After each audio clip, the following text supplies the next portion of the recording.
I'm Dr. Jeffrey Long. I'm a physician. I'm practicing full-time in Kentucky. I've been investigating near-death experiences. One of the strongest lines of evidence for the reality of near-death experience is called the out-of-body experience. Boom, there's that life-threatening event, clinically dead with no heartbeat, and yet at that time, many near-death experiences describe that out-of-body experience. And then boom, and almost invariably immediately after that, they're back in their physical body. The great majority of near-death experiencers do not want to leave that unearthly heavenly realm and return back to their earthly friends, family, and loved ones. We're literally eternal beings living the tiniest slice of our existence here on Earth. Our real home is indeed that non-physical afterlife realm. That's what brings me to my fascination in speaking to someone that isn't coming from an experiential aspect, but a studied approach. But it's definitely a topic that gets a lot of heat in regards to, was it real? Was it XYZ? So Dr. Long, I really appreciate, again, you taking the time to speak with me. And of course, I would like to start off with you kind of telling my listeners, for perhaps who don't know you and your background, I would love if you introduced yourself briefly, just to give people a picture. Sure. I'm Dr. Jeffrey Long. I'm a physician. I'm practicing full-time in Kentucky, and I have a fascinating hobby. For over 25 years, I've been investigating near-death experiences. The website that we use to gather the accounts and then post them back up is NDERF, NDERF.org. Over those greater than 25 years, we've accrued over 4,000 near-death experiences. So I've been able to do by far the largest study of near-death experiences in history. Portions of the website, including the survey, have been translated into over 30 different languages. So we're doing by far the largest cross-cultural survey of near-death experience that's ever been possible before. So some years ago, I published Evidence of the Afterlife, the Science of Near-Death Experiences, and went on to become a New York Times bestseller. So I've been pretty heavily involved in the near-death experience arena for a good long time now. Is there anyone else in this field that has studied as much as you or more than you? It's hard to say. A lot of people have looked at the near-death experiences that we have posted on our website. So anybody that's read all of them or examined them from a scholarly perspective has studied about as many as I have. So it's hard to really say. It's certainly been very influential, the number of near-death experiences posted there. By far the largest publicly accessible collection of near-death experiences in the world. So I would say, and certainly other near-death experience researchers have been involved in this for decades, and they may have examined as many, potentially even more than I have, but there's not many of us. That's for sure. I figured that much. That's amazing. And so that's what brings me to my fascination in speaking to someone that per se isn't coming from an experiential aspect, but a studied approach. Because it's a very I don't want to say divisive, because I don't know what the stats are and what people believe, but it's definitely a topic that gets a lot of heat in regards to, was it real? Was it XYZ? So I want to ask those basic questions just to build the foundation. Okay.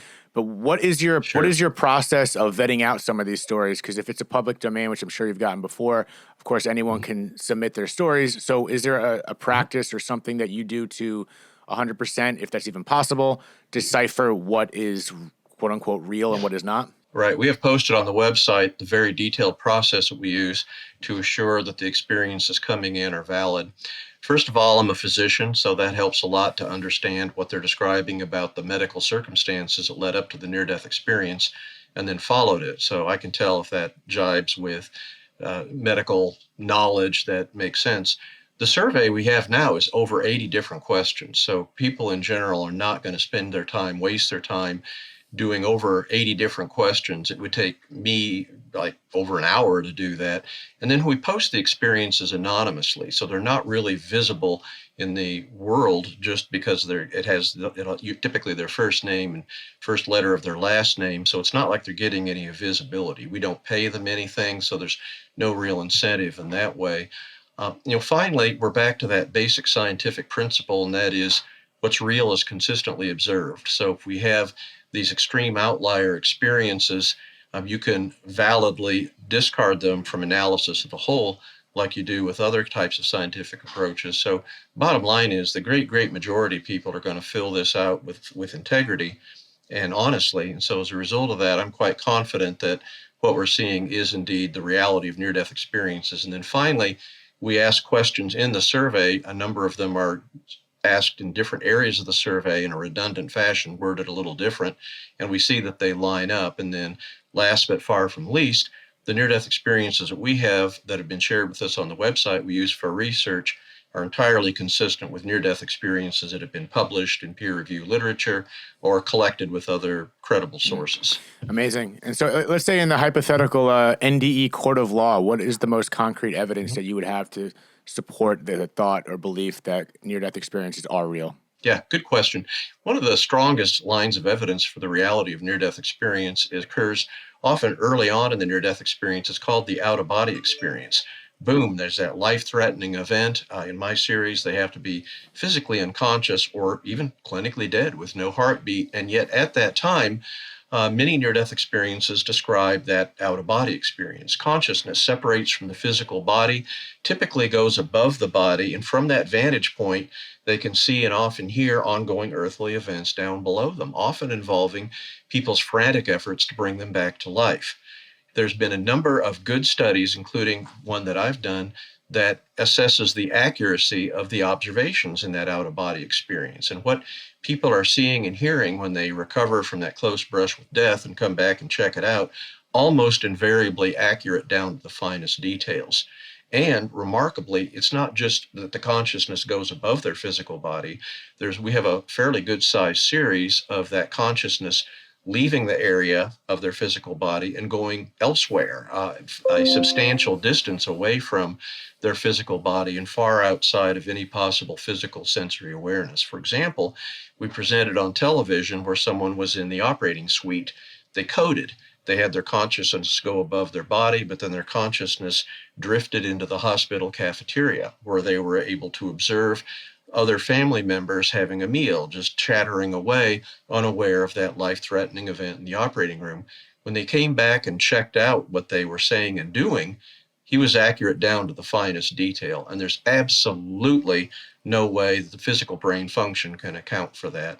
And of course, I recognize the example I shared as anecdotal, but we have scores and scores of those near-death experiences where what they saw, what they heard, far away from their physical body and far outside of any possible sensory awareness.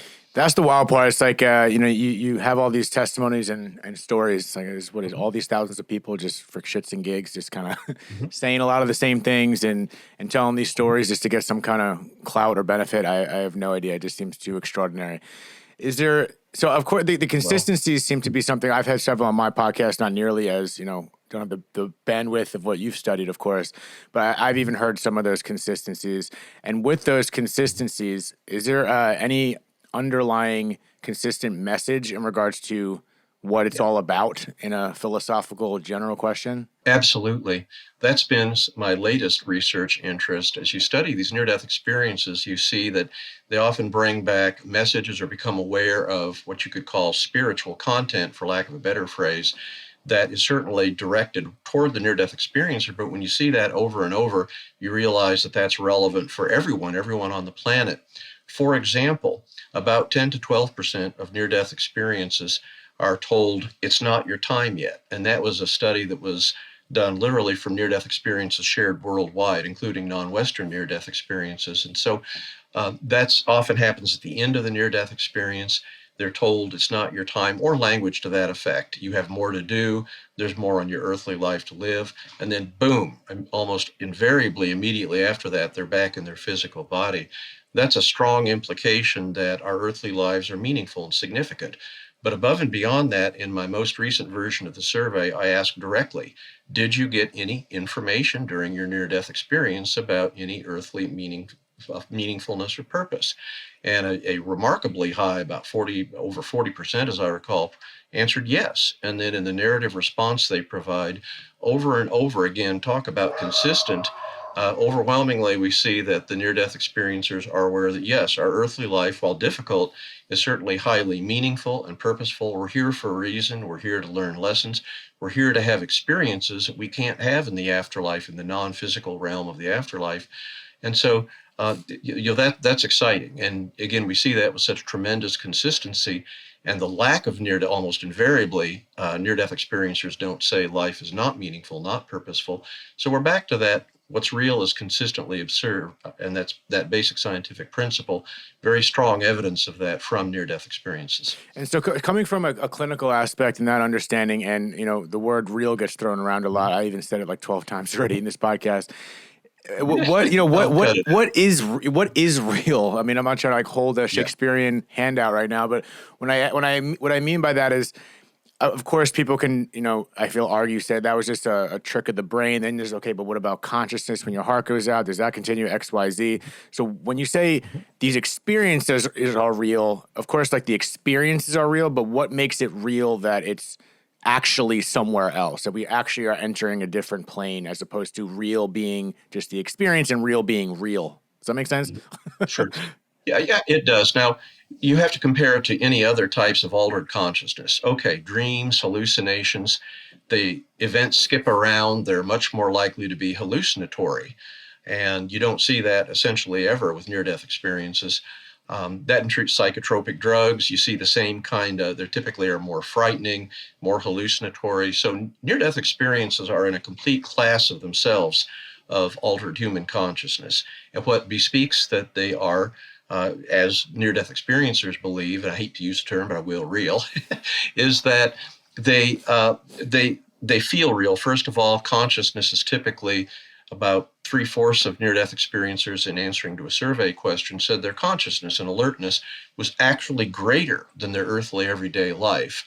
What occurs during a near-death experience is typically very consistent in terms of the characteristics or elements that occur. It doesn't skip around like dreams. It moves forward in a very ordered sequence, which again is not true of dreams or hallucinations or illicit substance use. So you've got that going on. And then, of course, most importantly, the information they bring back, their descriptions of the other side, what's important there, for instance, love, how it's organized there, deceased loved ones, beauty, the movement, non-physical communication, non-telepathic. Over and over, you see the sort of deeper characteristics of near-death experience that are something that you would not expect, or you couldn't even dream up generally. Most people couldn't in their earthly everyday lives. So that's, again, right back to that, the overwhelming, what we see, the consistency of near-death experiences is convincing to me as a researcher. Okay, yeah, this is exciting. I love this. So I want to tell you a really quick story. I'll be very short. I would love your opinion on it. So my mom almost passed July last year, 2023. She went into cardiac arrest, which I know is a pretty quote unquote popular occurrence, I think, with NDEs in many ways, if you will. And so her heart was out for maybe 10, 15 minutes, and down the road, like when she started getting better, thank God she's a bull, she's okay. She started remembering seeing my dad, who passed when I was 12, her brother, who passed a year before, and her parents, who'd been gone for a little bit. And she started like randomly, she didn't remember anything in the hospital. That's the only thing she remembers was her parents following her, and then her mom was like not just like kind of not annoyed, but like, I'll come back, I'll be back, but I got things to do, pretty much in an Italian expression almost. And then secondary to that, she remembers my dad, like an energy almost. She couldn't say like it was like him, but she just knew it was him, and her brother saying, "You're not supposed to be here. You got to go back." So it was that type of situation. I'm curious, A, what you think about that experience, and B, hers seems to be very mild, if you will, as unmild as it is. Mild in a sense that it was kind of quintessential in a way of how you kind of try to imagine it, compared to near-death experiences that have been so extravagant and abstract, and all these things happen. So what is that difference between my mother's experience that saw some, familiar souls, if you will, compared to people that have this extravagant near-death experience that seems to be so vivid and experiencing so many different things, when my mom seemed to be in that scenario? Sure. Having studied over 4,000 near-death experiences, it's far more common that they're brief, like your mother had, that they don't have remarkable detail, tunnel, unearthly realms, life reviews. But your mother did meet deceased relatives, and I think that's highly relevant. That's important because my study and another major researcher found that when you encounter beings, especially in an unearthly realm of near-death experiences, 96% of the time they're deceased. And that's significant because any other altered human conscious experience, you're going to remember, say, the bank teller you did business with, or the family member you said hi to before you went to bed, but not so with near-death experiences. as your mother noted, virtually all the time they've died beforehand. In fact, near-death experiencers can describe encountering deceased people that they hadn't even known had died yet when they had their near-death experience. On rare circumstances, when we have a small series of this, children that have near-death experiences may become aware of a deceased sibling that their parents had not even told them about yet. And that's not Oh, unusual. Yeah, that's not unusual for parents that are so grief-stricken when a child dies. They commonly won't tell their young child that they had a sibling, a brother or sister that died until they're old enough to better understand death and grasp that, and maybe around age 10, 12 or so. So when the children that have near-death experiences encounter a brother or sister, and they often communicate at length, when they come back and tell their shocked parents, hey, I had a brother or I had a sister that died, I knew them, and describe what they look like, gender, boy or girl, invariably correct in this series. Descriptions, again, very accurate, haven't seen any significant inaccuracy. Again, that can be part of the spectrum of encountering deceased people, even that they didn't know died. Again, very dramatic when it's a deceased brother or sister. But we have other people that will encounter deceased beings in the near-death experience. Again, deceased relatives are more common, maybe 3/4 or so of people that encounter deceased beings, their deceased loved ones, or loved ones that died that were relatives previously. But they can be, they may encounter spouses, they may encounter friends, they may encounter neighbors. And again, occasionally you may encounter even neighbors or other people that they didn't even know had died. They encounter them. It's sort of like, what are you doing here? And then when they recover from what nearly killed them and check it out, they find out that, yes, that person died prior to their near-death experience and they didn't even know it. that's wild. And that's one of those anecdotal stories of I didn't know that. That's just kind of hard to do, to deny, if you believe it for face value. Right. And your point made, it's anecdotal when I tell one or several stories. Again, we have a small series, maybe a dozen, 15 that are that way.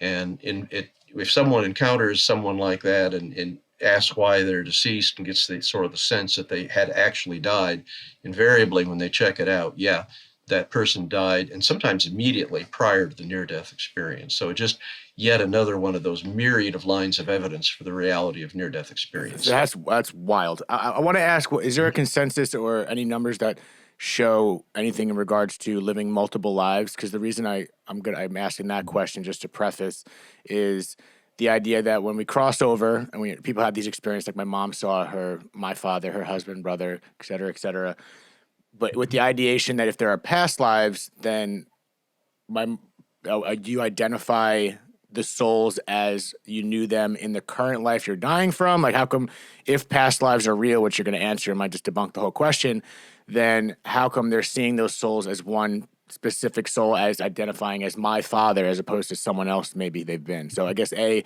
what's the deal with past lives? And then B, follow up with the question of how do we identify these souls if we've lived X amount of lives? Okay. But when you ask about past lives, I'm going to assume you mean earthly lives that were existing prior to their current earthly Correct. life. Is that where we're going? Right. Yeah, okay. So that implies reincarnation. Um, I used to not believe in reincarnation. I thought that was ridiculous, but there's a ton of near-death experience evidence all converging on the reality of reincarnation. In fact, this happens for not a lot, but at least some near-death experiencers, when they have that life review, they're seeing part or even all of their prior current earthly life. That's the most common time when they suddenly flip and become aware of prior earthly lives prior to their current earthly life. And this can be decades to centuries, even longer, that they are aware of that they lived on their earthly life. Interestingly, they recognize that they may be male, they may be female. They're typically just aware of mundane prior lives. Nothing exciting. We don't have three people that claim they were Cleopatra. In fact, we don't have any. So they can describe often in some detail what that life was like. Interestingly, they seem to retain that personality, that sense of who I was.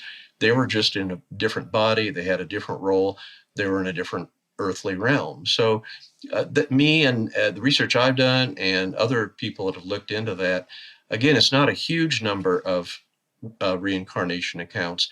And I really wish I could find, and again, these are mundane prior earthly lives they remember. So we haven't really found what I would consider to be the smoking gun for that type of evidentiality, where they give information that you can go back and check that what happened during that prior earthly life and say, wow, here's the name, sort of location, and here's some details you couldn't have possibly known.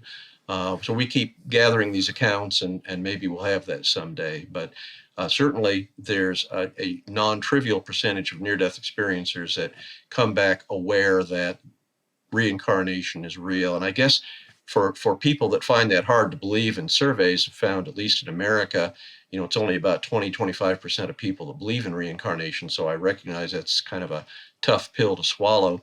One perspective is, if you really believe that we live in a universe of infinite possibilities, if you really accept that, then saying reincarnation can't exist, well, you're on thin ice. So I think in this universe of all possibilities, that seems to be part of the possibility, reincarnation, prior lives.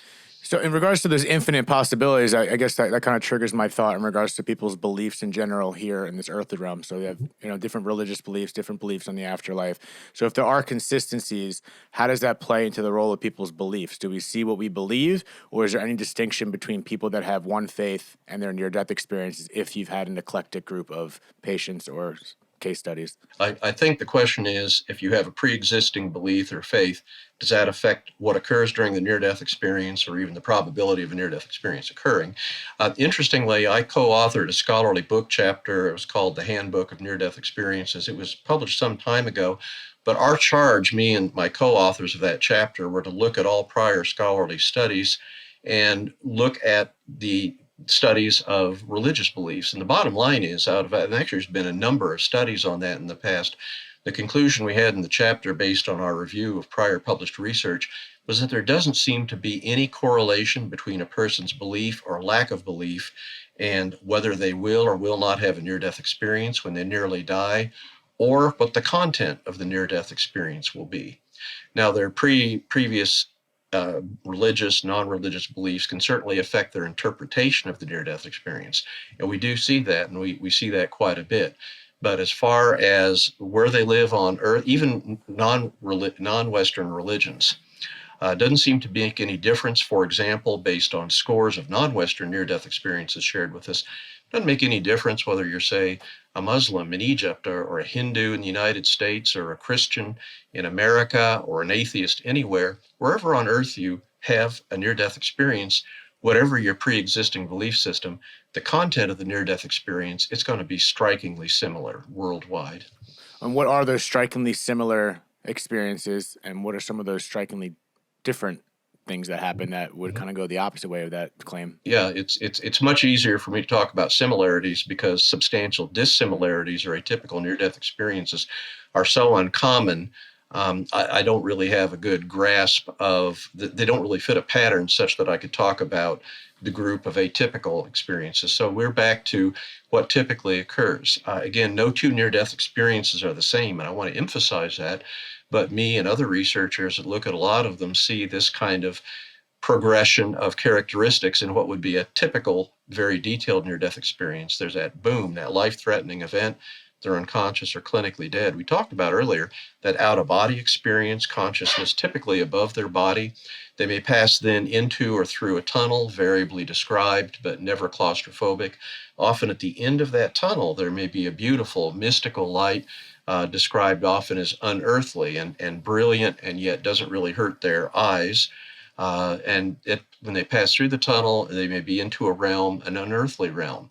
And that's often described beautifully. There may be buildings, there may be landscapes, plants, flowers that have colors that are so beautiful they defy any earthly description. They're not any part of their past experience. They may hear music, which is beautiful beyond anything on earth.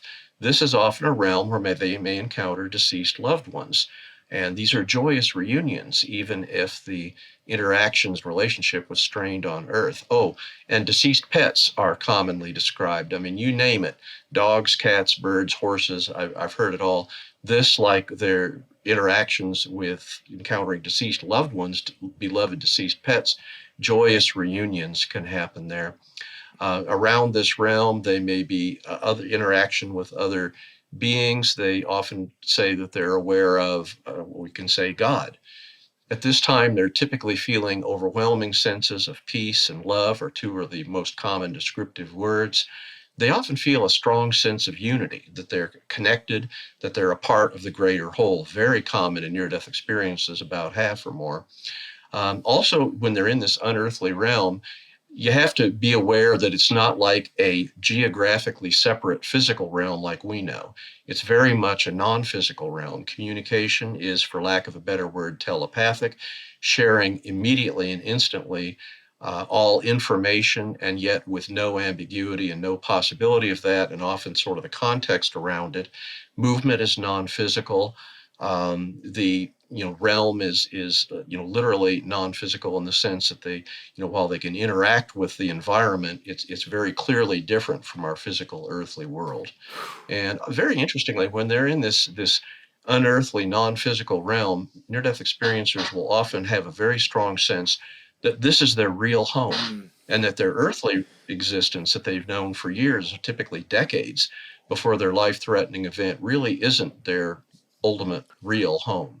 So that's a little bit about, and then often at the end of the near-death experience, there may be a barrier. I've seen chasms, fences, streams, bridges. And then at that point in time, if there's other beings with them, they have to make a decision about whether to stay in this unearthly realm or return to their earthly life.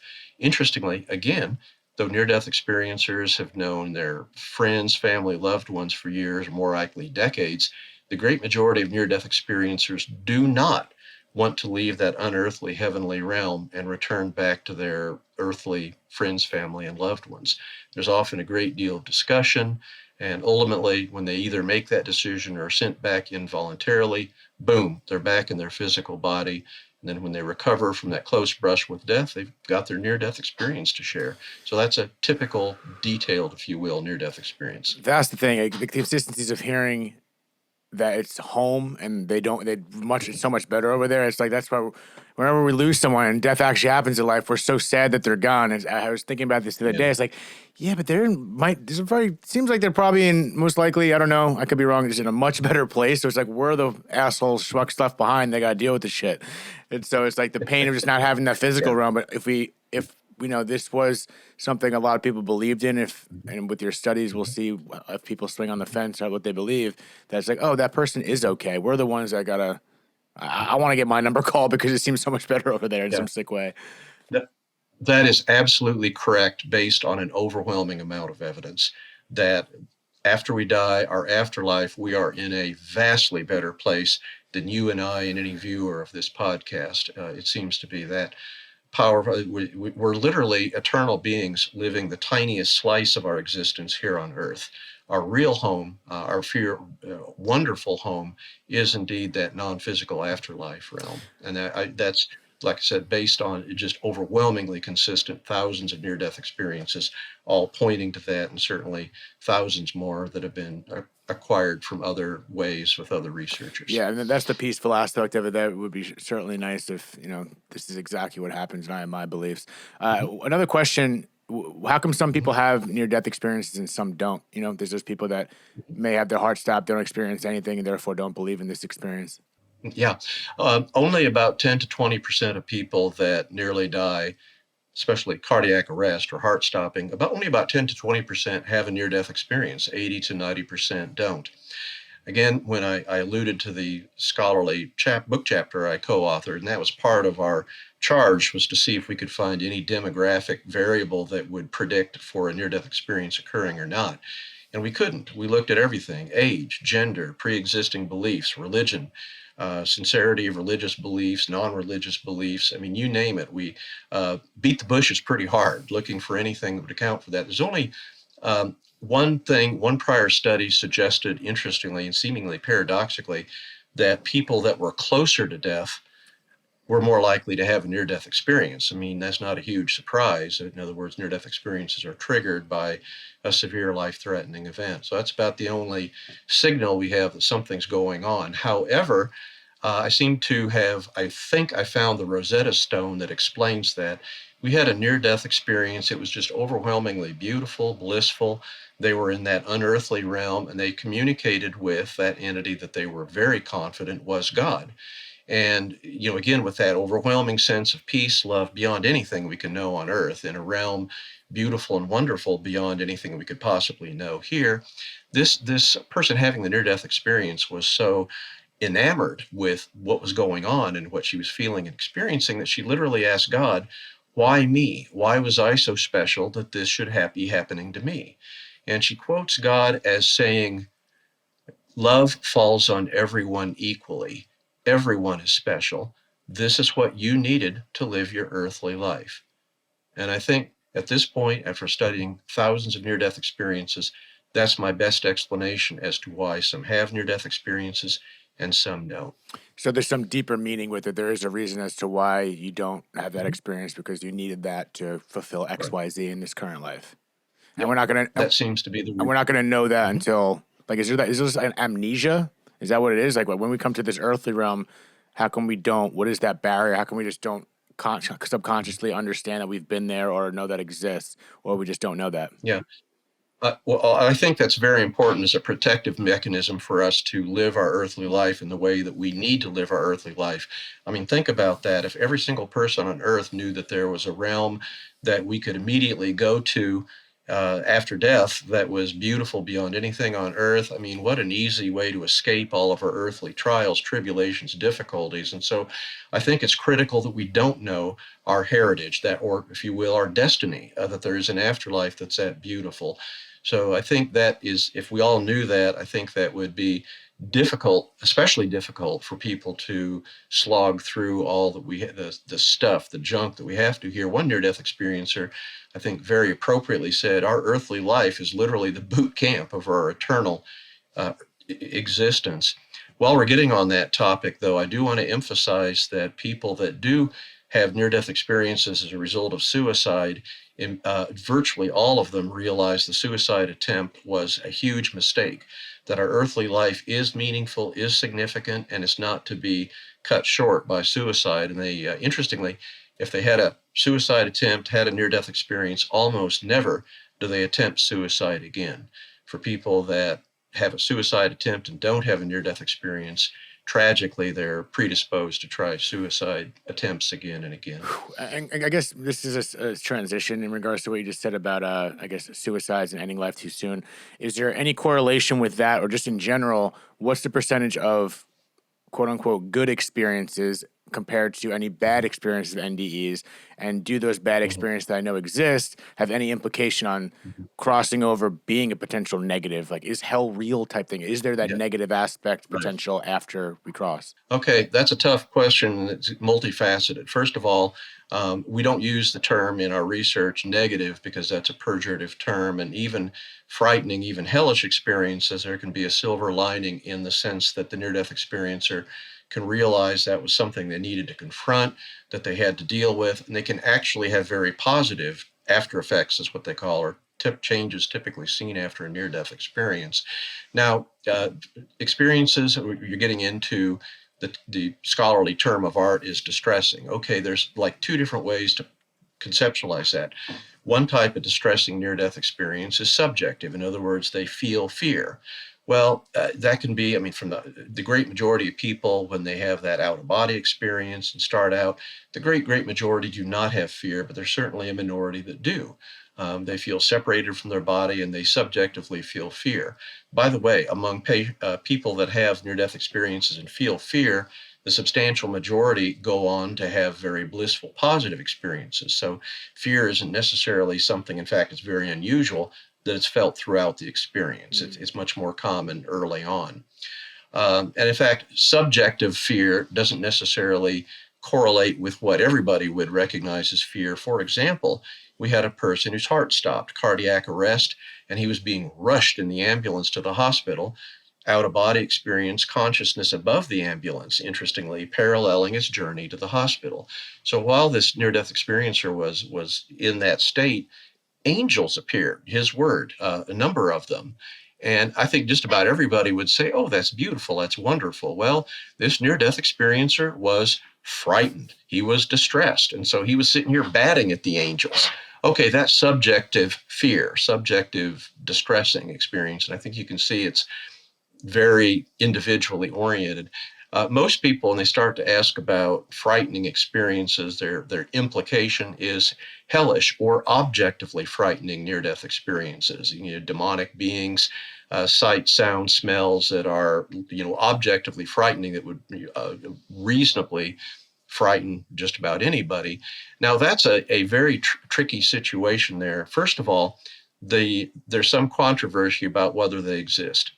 There was a study that I co-authored and published in the Annals of the New York Academy of Sciences, and the main author was an intensive care unit doctor, and he saw by far and away far more common of these what we call intensive care unit deliriums, and they're often frightening, and that's often what people confuse with a hellish near-death experience.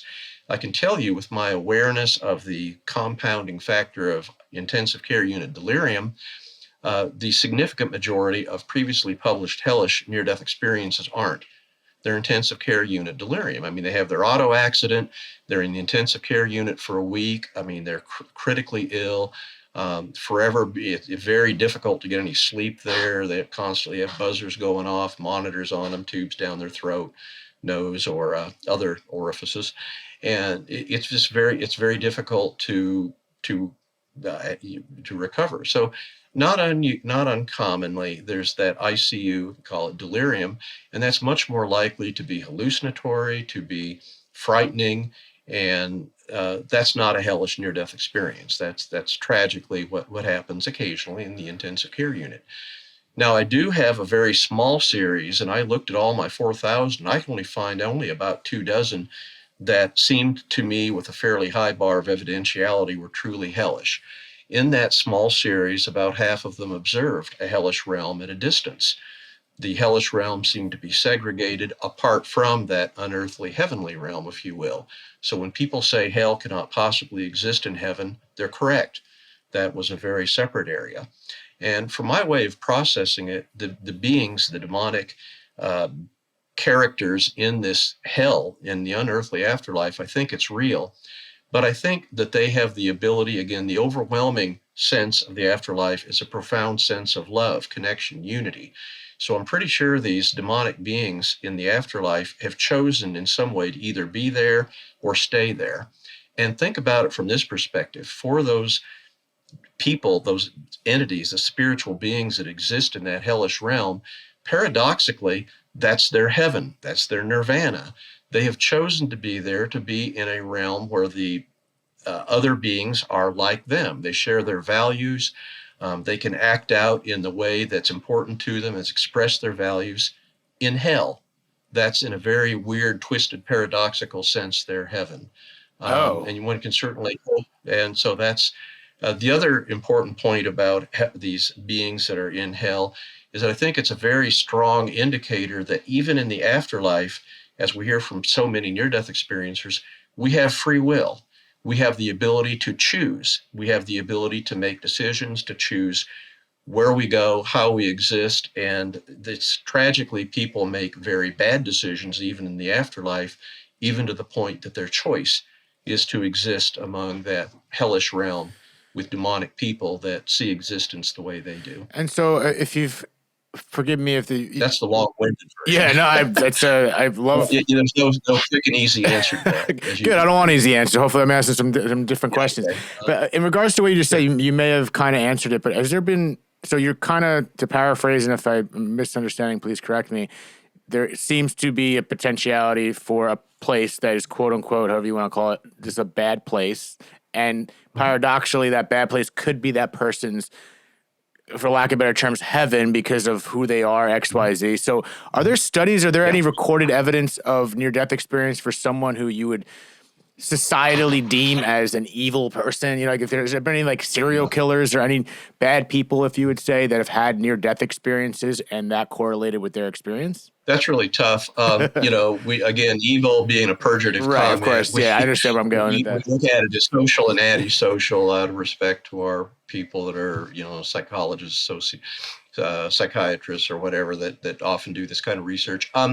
There's just such a small population of near-death experiences that have been shared from people that were what I would call evil that I can't really say that with certainty, Mhm. and I don't think anybody else can either.